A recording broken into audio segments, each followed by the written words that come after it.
ಅವಳು ಇಷ್ಟೆಲ್ಲ ಮುಂದುವರೆದಿದ್ದಾಳೆ ಅಂದ್ಮೇಲೆ ಅವಳನ್ನ ಸುಮ್ಮನೆ ಬಿಡಬಾರ್ದು. ಬಿಟ್ರೆ ಖಂಡಿತ ಈ ಮನೆಯೆಲ್ಲ ಉಳ್ಕೊಳ್ತಾಳೆ.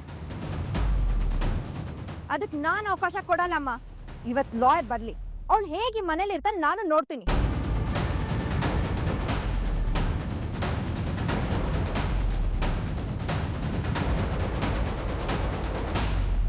ಯಜಮಾನ ಯಜಮಾನ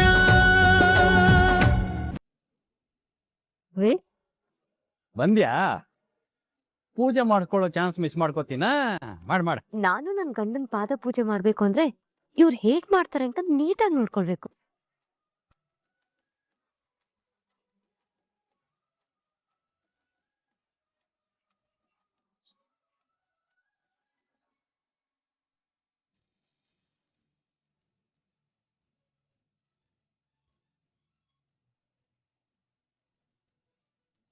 ಪಾದ ತೊಳೆದ ನೀರ್ನ ಹಿಂದೆ ಎಲ್ಲ ಕುಡಿತಾ ಇದ್ರಂತೆ.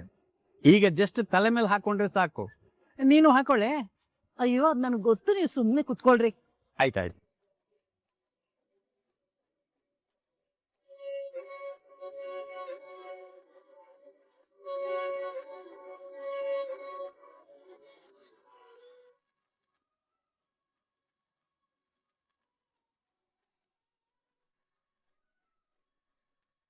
ರೀ ತಗೊಳ್ಳಿ, ಅಕ್ಷತೆ ಹಾಕಿ ನನಗೆ ಆಶೀರ್ವಾದ.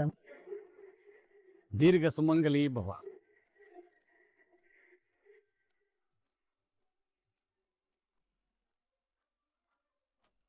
ಎಸ್, ಇವತ್ ನಾನು ಇದೇ ರೀತಿ ಪೂಜೆ ಮಾಡಿ ಆಶೀರ್ವಾದ ಪಡ್ಕೊಳ್ಬೇಕು.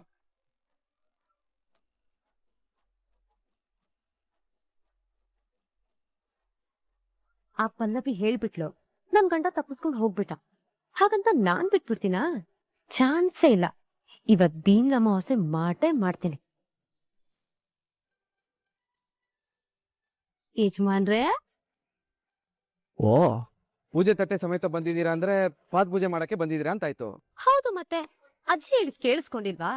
ಇವತ್ ಗಂಡನ್ ಪಾದ್ ಪೂಜೆ ಮಾಡೋದು ಸಂಪ್ರದಾಯ, ಅದನ್ನ ನಾನು ಫಾಲೋ ಮಾಡ್ತಾ ಇದ್ದೀನಿ. ಹೋಗ್ರಿ ರೀ, ನಾನು ಅದಕ್ಕೆ ಅವಕಾಶನೇ ಕೊಡಲ್ಲ. ಯಜಮಾನ್ರೆ, ನಾನು ಇವತ್ ಮಾಡೇ ನಿಮ್ಗೆ ಸಿಕ್ಕಿದ್ರೆ ತಾನೆ ನೀವು ನಮ್ ಪೂಜೆ ಮಾಡೋದು. ಯಜಮಾನ್ರೆ ನಿಂತ್ಕೊಳ್ಳಿ, ನಾನು ಪೂಜೆ ಮಾಡು. ಯಜಮಾನ್ರೆ ನಿಂತ್ಕೊಳ್ಳಿ. ನೋಡಿ, ಪಲ್ಲವಿ ಸ್ಟ್ರಿಕ್ಟ್ ಆಗಿ ಹೇಳಿದಲ್ಲಿ ಪೂಜೆ ಮಾಡಿಸ್ಕೋಬೇಡ ಅಂತ ನಾನ್ ಮಾಡಿಸ್ಕೊಳ್ಳೋದು ಅಷ್ಟೇ. ಅವಳು ಹೇಳಿದ್ರೆ ನನಗೇನು, ನಾನು ಪೂಜೆ ಮಾಡೇ ಮಾಡ್ತೀನಿ. ನಿಂತ್ಕೊ ಮೇಡಮ್. ಯಜಮಾನ್ರೆ, ನಿಂತ್ಕೊಳ್ಳಿ ಯಜಮಾನ್ರೆ, ಪ್ಲೀಸ್. ಇಲ್ಲ ಮೇಡಮ್, ನೀವೆಷ್ಟು ರಿಕ್ವೆಸ್ಟ್ ಮಾಡ್ಕೊಂಡ್ರು ಅಷ್ಟೇ. ಅಷ್ಟೇ, ಏನ್ ಮಾಡಿದ್ರು ನಾನು ಪೂಜೆ ಮಾಡೋದು ಬಿಡಲ್ಲ. ನಿಂತ್ಕೊ ಮೇಡಮ್, ಅರ್ಥ ಮಾಡ್ಕೊಳ್ಳಿ ಮೇಡಮ್. ನೀನು ಅರ್ಥ ಮಾಡ್ಕೊ ಯಜಮಾನ್ರೆ, ನಾನು ಪೂಜೆ ಮಾಡ್ಲೇಬೇಕು. ನಿಂತ್ಕೊ. ಏನಿದು ಇಬ್ರು ಜೂಟಾಟ ಆಡ್ತಾ ಇದ್ದೀರಾ? ನೋಡ್ ಸಂಗೀತ, ನಾನು ಪೂಜೆ ಮಾಡ್ಬೇಕು ಅಂತ ಹೇಳಿದ್ರೆ ಓಡೋಗ್ತಿರೋದು ಯಾಕಣ್ಣ? ನೋಡ್ ಸಂಗೀತ, ಪಲ್ಲವಿ ಎಷ್ಟು ಕ್ಲಿಯರ್ ಆಗಿ ಹೇಳಿದಾಳೆ ಪಾದ ಪೂಜೆ ಮಾಡಿಸ್ಕೋಬೇಡ ಅಂತ. ಇವ್ರು ಕೇಳ್ತಾನೆ ಇಲ್ವಲ್ಲ. ಹೇಳದಕ್ ಅವಳು ಯಾರು, ಕೇಳದಕ್ ನೀನ್ ಯಾರು? ನಾನ್ ನನ್ ಗಂಡನ್ ಪಾದ್ ಪೂಜೆ ಮಾಡ್ಬೇಕು ಅಂದ್ರೆ ಮಾಡ್ತೀನಿ ಅಷ್ಟೇ. ಅವಳ ಮಾತ್ರ ಅವಳ ಗಂಡನ್ ಪಾದ್ ಪೂಜೆ ಮಾಡಕ್ ಹೋಗಿದ್ದಾಳೆ, ಅವಳ ಮಾತ್ರ ನೀನ್ ಯಾಕೆ ಕೇಳ್ತಿದ್ಯಾ? ಕರೆಕ್ಟ್ ಅದ್ಗೆ. ಆಹಾ, ಆಗ್ಲೂ ಕಾಯ್ಗೊಂದು ಬೇವಿನಕಾಯಿ ಸಾಕ್ಷಿ ನಂಗೆ ಕರೆಕ್ಟ್ ಆಗಿದ್ಯಾ. ಯಾರೇನೇ ಹೇಳಿದ್ರು ಅಷ್ಟೇ, ನಾನ್ ಪಾದ ಪೂಜೆ ಮಾಡಿಸ್ಕೊಡೋದು. ಅದ್ಕೆ ಇದು ನಿಮಗೆ ಕೊಟ್ಟಿರೋ ಟಾಸ್ಕ್ ಅಂತ ಅನ್ಕೊಳ್ಳಿ. ನೀವ್ ಇವತ್ತು ಅಣ್ಣನ್ ಬಿಡ್ಲೇಬಾರ್ದು. ಅದ್ಗೆ ಯಾವ್ದೇ ಕಾರಣಕ್ಕೂ ಬಿಡಲ್ಲ ಸಂಗೀತ. ಅದು ಅಲ್ದೆ ಇದು ಮೊದಲನೇ ಭೀಮ್ನ ಅಮಾವಾಸ್ಯೆ. ಇವತ್ ನಾನ್ ಪೂಜೆ ಮಾಡಿಲ್ಲ ಅಂದ್ರೆ ನನ್ ಗಂಡನ್ನ ನಾನು ಬಿಟ್ಕೊಟ್ಟ ಹಾಗೆ. ಅದಕ್ ನಾನ್ ಚಾನ್ಸೇ ಕೊಡಲ್ಲ. ಇವತ್ ನನ್ ಕೈಯಿಂದ ಹೇಗ್ ತಪ್ಪಿಸ್ಕೊಳ್ತಾನೋ ನೋಡೇ ಬಿಡ್ತೀನಿ. ಇದು ನಮ್ ಅತ್ಗೆ ಅಂದ್ರೆ ಆಲ್ ದಿ ಬೆಸ್ಟ್ ಅದ್ಗೆ. ಥ್ಯಾಂಕ್ ಯು ಸಂಗೀತ.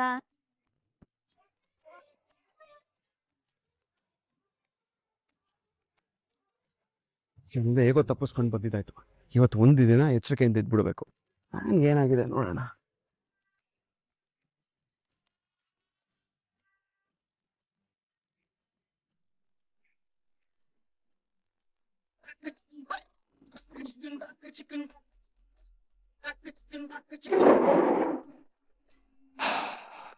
ನಿಮ್ಗೆ ತಲೆ ಕಟ್ಟಿದೆ ಮೇಡಮ್. ಟೇಬಲ್ ಇಡಿ ಆ ಕಡೆ.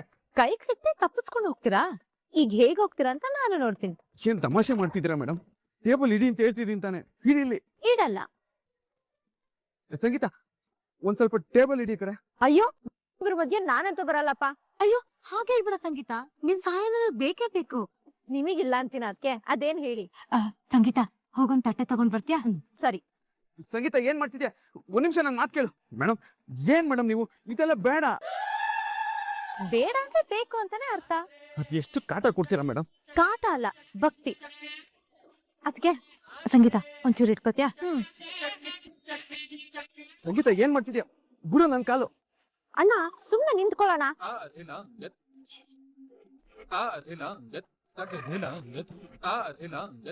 ಮೇಡಮ್ ಬೇಡ ಮೇಡಮ್, ಪ್ಲೀಸ್ ಮೇಡಮ್, ನನ್ನ ಮಾತು ಕೇಳಿ.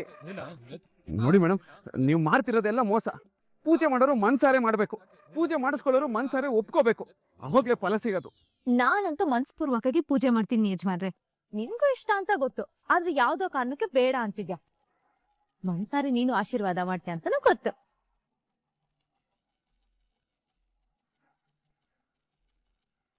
ಮೇಡಮ್ ಪ್ಲೀಸ್ ಮೇಡಮ್, ನನ್ನ ಮಾತು ಕೇಳಿ. ಬೇಡ. ಸುಮ್ಮನೆ ಇರಿ ಯಜಮಾನ್ರೆ.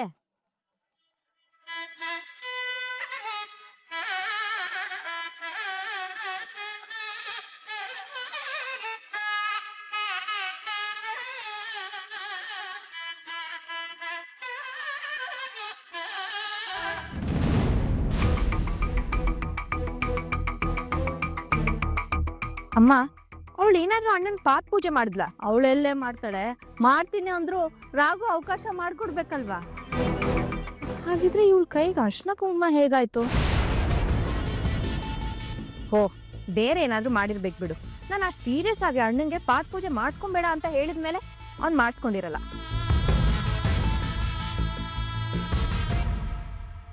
ಏನೋ ರಾಘು, ಕಳ್ಬೇಕು ಒಂದೊಂದೇ ಹೆಜ್ಜೆ ಇಟ್ಟು ಬರೋ ತರ ಬರ್ತಾ ಇದೀಯಾ? ಏನಿಲ್ಲ ದೊಡ್ಡಪ್ಪ, ಹಾಗೆ ಸುಮ್ಮನೆ. ಅಣ್ಣ, ಇವತ್ತು ಲಾಯರ್ ಬರ್ತಿದ್ದಾರೆ, ಎಲ್ಲಿಗೂ ಹೋಗ್ಬೇಡ. ಸರಿ ಪಲ್ಲವಿ. ರಾಘು ಅದ್ ಸರಿ, ಏನಿವತ್ತು ಲುಂಗಿ ಉಟ್ಕೊಂಡ್ಬಿಟ್ಟಿದೀಯಾ? ಏನಿಲ್ಲ ದೊಡ್ಡಪ್ಪ, ಅಲ್ಲೇ ಹೊರಗಡೆ ಇತ್ತು, ಸುಮ್ಮನೆ ಉಟ್ಕೊಂಡೆ ಅಷ್ಟೇ.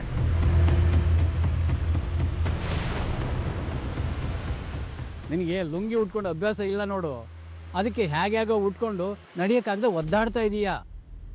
ಲುಂಗಿನ ಈ ರೀತಿ ಪಾದ ಮುಚ್ಕೊಳ್ಳೋ ಥರ ಉಟ್ಕೋಬಾರ್ದು ಕಣೋ. ಲುಂಗಿ ಯಾವ ರೀತಿ ಉಟ್ಕೋಬೇಕು ಅಂತ ನಾನು ಹೇಳ್ಕೊಡ್ತೀನಿ. ಇರ್ಲಿ ದೊಡ್ಡಪ್ಪ, ನಾನೇ ಪ್ರಾಕ್ಟೀಸ್ ಮಾಡ್ಕೊತೀನಿ.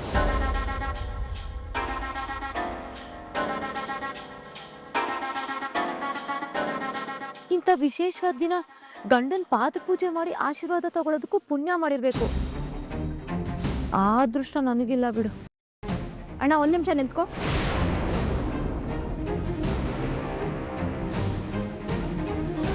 ಹಾ ಪಲ್ಲವಿ, ಈ ಕಡೆ ಬಾ.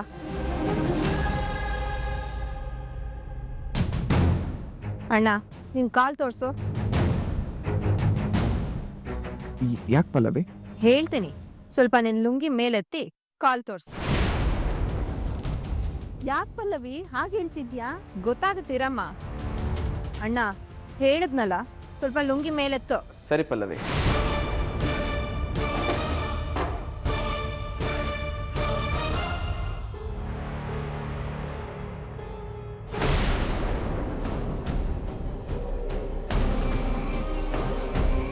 ಅಣ್ಣ, ಐ ಆಮ್ ಸೀರಿಯಸ್. ಕಾಲ್ ಕೆಳಗ್ ಮಾಡಿ ಲುಂಗಿ ಮೇಲೆತ್ತು. ನೀನ್ ಹೀಗೆ ಹೇಳಿದ್ರೆ ಕೇಳಲ್ಲ. ಇರು, ನಾನೇ ಬಂದು ನೋಡ್ತೀನಿ.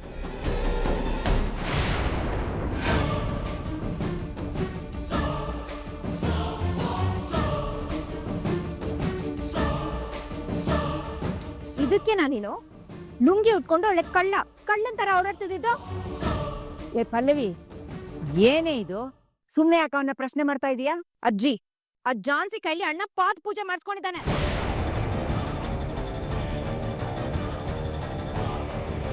ಏನೋ ರಾಘು ಇದು? ಆ ಜಾನ್ಸಿ ಕೈಲಿ ಯಾಕೆ ಪಾದ ಪೂಜೆ ಮಾಡಿಸ್ಕೊಂಡೆ? ಇದರಿಂದ ಸಂಬಂಧ ಇನ್ನು ಗಟ್ಟಿ ಆಗುತ್ತೆ ಕಣೋ. ಆ ಜಾನ್ಸಿಯಿಂದಾಗಿ ನಾನು ನನ್ನ ಗಂಡನ್ಗೆ ಪಾದ ಪೂಜೆ ಮಾಡಕ್ಕಾಗ್ದೆ ಮುಖಕ್ಕೆ ಉಗ್ದು ಕಳ್ಸಿದ್ದಾರೆ. ನೀನ್ ನೋಡಿದ್ರೆ ಇಲ್ಲಿ ಅವಳ ಕೈಲಿ ಪಾದ ಪೂಜೆ ಮಾಡಿಸ್ಕೊಂಡು ಅದನ್ನ ಹೇಗ್ ಮುಚ್ಚಿಡ್ಬೇಕು ಅಂತ ಒದ್ದಾಡ್ತಿದ್ಯಾ. ನಾನು ಪೂಜೆ ಮಾಡಿಸ್ಕೊಂಡಿಲ್ಲ ಪಲ್ಲವಿ. ಫ್ಯಾನ್ ರಿಪೇರಿ ಮಾಡೋಣ ಅಂತ ಸ್ಟೂಲ್ ಮೇಲೆ ಹತ್ತಿದ್ದೆ. ಸಡನ್ನಾಗಿ ಬಂದು ಸ್ಟೂಲ್ ಎಳೆದ್ಬಿಟ್ರು. ನನ್ನ ಹೆಲ್ಪ್ಲೆಸ್ ಸಿಚುವೇಶನ್ನ ಯೂಸ್ ಮಾಡಿಕೊಂಡು ನನ್ನ ಪಾದ ಪೂಜೆ ಮಾಡಿಬಿಟ್ರು. ಹೌದಮ್ಮ, ಅವಳೇನು ಬೇಡ ಅಂದ್ರೆ ಕೇಳೋಳ. ನಾವೆಲ್ಲ ಒಟ್ಟಾಗಿ ನಿಂತರೂ ಕೆಲವು ವಿಷಯದಲ್ಲಿ ಅವಳನ್ನ ತಡೆಯೋಕ್ಕಾಗಲಿಲ್ಲ. ಪಾಪ ರಾಘು ಒಬ್ಬನೇ ಏನ್ ತಾನೇ ಮಾಡ್ತಾನೆ. ಅವಳು ಇಷ್ಟೆಲ್ಲ ಮುಂದುವರೆದಿದ್ದಾಳೆ ಅಂದ್ಮೇಲೆ ಅವಳನ್ನ ಸುಮ್ಮನೆ ಬಿಡಬಾರ್ದು. ಬಿಟ್ರೆ ಖಂಡಿತ ಈ ಮನೆಯೆಲ್ಲ ಉಳ್ಕೊಳ್ತಾಳೆ. ಅದಕ್ಕೆ ನಾನು ಅವಕಾಶ ಕೊಡಲ್ಲಮ್ಮ. ಇವತ್ತು ಲಾಯರ್ ಬರ್ಲಿ, ಅವಳು ಹೇಗೆ ಮನೇಲಿ ಇರ್ತಾನೆ ನಾನು ನೋಡ್ತೀನಿ.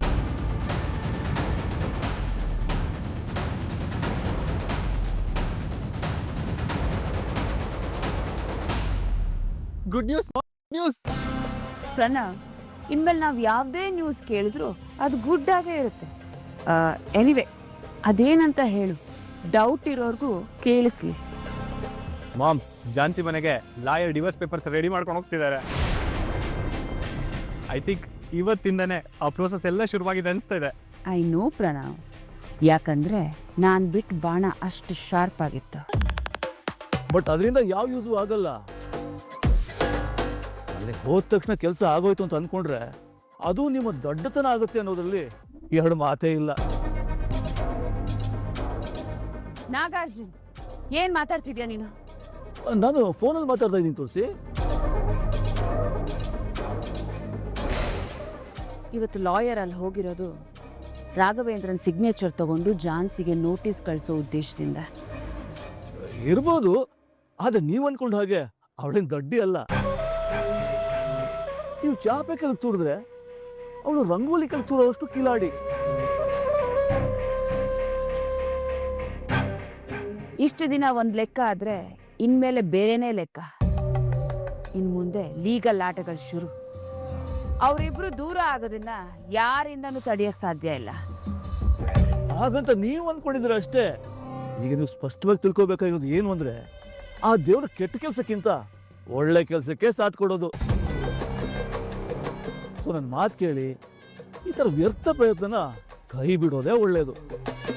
ನಾಗಾರ್ಜುನ್, ಏನ್ ಕಿಂಡಲ್ ಮಾಡ್ತಾ ಇದೀಯಾ? ಚೇಚೆ, ಎಲ್ಲಾದ್ರೂ ಉಂಟಾ? ನಾನು ಫೋನಲ್ಲಿ ಒಬ್ಬರಿಗೆ ಸಜೆಷನ್ ಕೊಡ್ತಾ ಇದ್ದೀನಿ ಅಷ್ಟೇ. ನೀನು ಸಜೆಷನ್ ಆದ್ರೂ ಕೊಡು, ಏನಾದ್ರೂ ಕೊಡು, ಇಲ್ಲಿಂದ ದೂರ ಹೋಗಿ ಮಾತಾಡು. ಸುಮ್ಮನೆ ನನಗೆ ಇರಿಟೇಟ್ ಮಾಡಬೇಡ. ನಿಮಗೆ ಇಷ್ಟ ಆಗಲಿಲ್ಲ ಅಂದ್ರೆ ಬೇಡ ಬಿಡಿ. ಈಗೆಲ್ಲ ಹೀಗೆ ಕೆಲವರಿಗೆ ಒಳ್ಳೆ ಮಾತುಗಳು ತಲೆಗೆ ಹೋಗೋದೇ ಇಲ್ಲ.